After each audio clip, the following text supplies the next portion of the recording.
Chronique, donc c'est le top 5 de mes mangas favoris. Donc déjà, donc mes choix, enfin, sont vraiment des goûts personnels, c'est un peu atypique. C'est des mangas qu'on n'a pas forcément l'habitude de retrouver. Donc en 5e position, pour moi, ce sera donc GTO, Onizuka, sorti en 1997. En février 2001, c'est sorti en France aux éditions Pika, donc la version manga en 25 tomes. Et en version animée, donc 43 épisodes à partir de 2004, diffusés sur Canal+, en version française.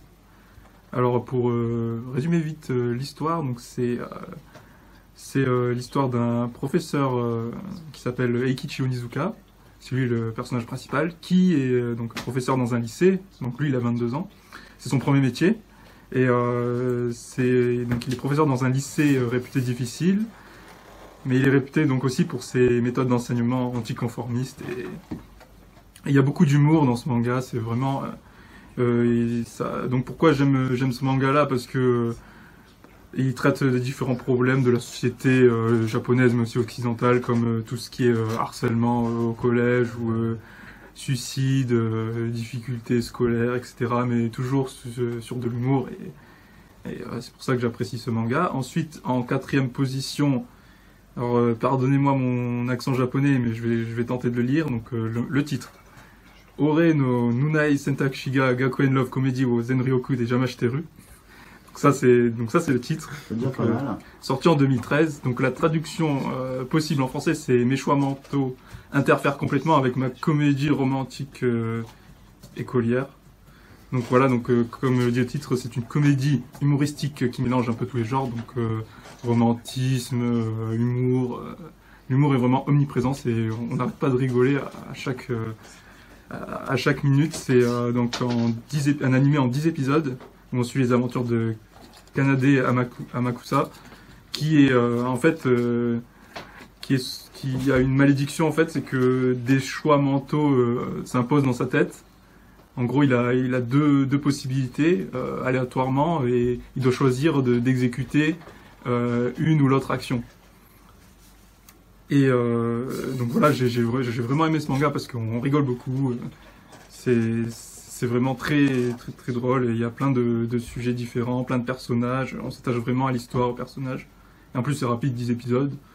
En 3e position, donc un peu plus récent, donc sorti en 2012, Nanatsu no Taizai, ou Seven Deadly Sins, ou Les 7 péchés capitaux. C'est donc un animé, à la base c'est un manga, mais moi j'ai regardé l'animé, 24 épisodes à partir de 2014.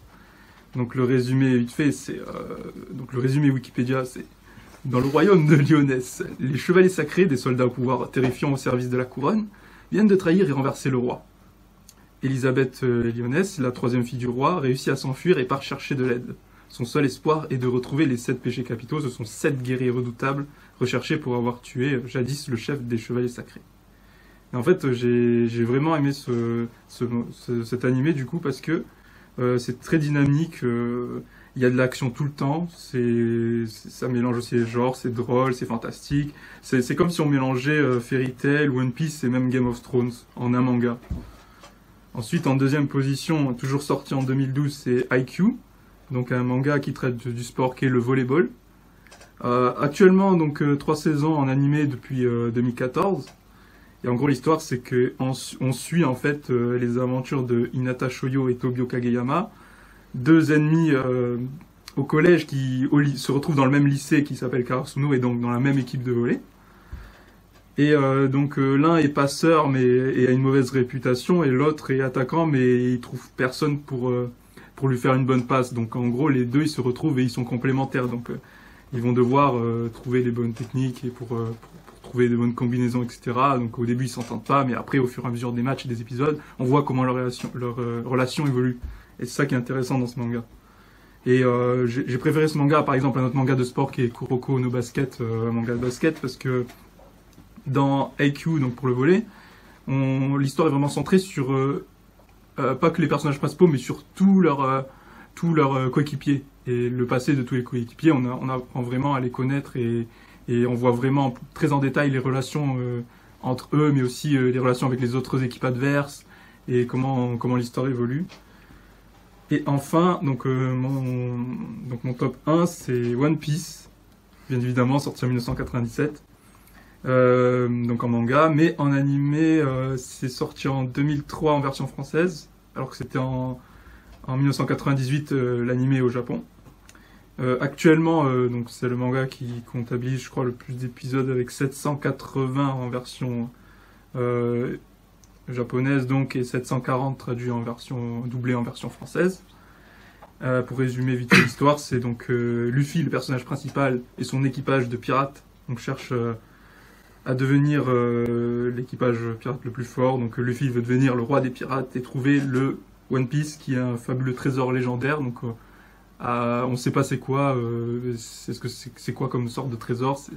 Ça entretient un peu donc le mystère et franchement c'est un des mangas donc les plus célèbres et les plus connus actuellement, et donc il est toujours en cours.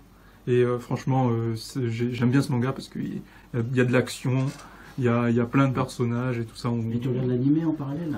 Je regarde que l'animé. Ah, que l'animé, ouais, voilà. On gagne du temps. Voilà. Oh non, justement, on en perd, mais moi comme ça, je suis bien dans l'ambiance et je me mets, je me divertis plus que si je regardais, que je lisais le manga en version papier. Combien d'épisodes à peu près de l'animé? Enfin, j'ai dit en animé 780 actuellement. Ah bah c'est bien, ouais, c'est pas mal, hein. Mais le manga papier est meilleur quand même. Pardon? Le manga papier il est meilleur. Après ça c'est l'habit de chacun. Voilà, il y a la méthode. On a les popcorn puristes et voilà. les La méthode vidéos. popcorn Ouais. et Et la jeunesse de la nouvelle génération. Voilà, exactement.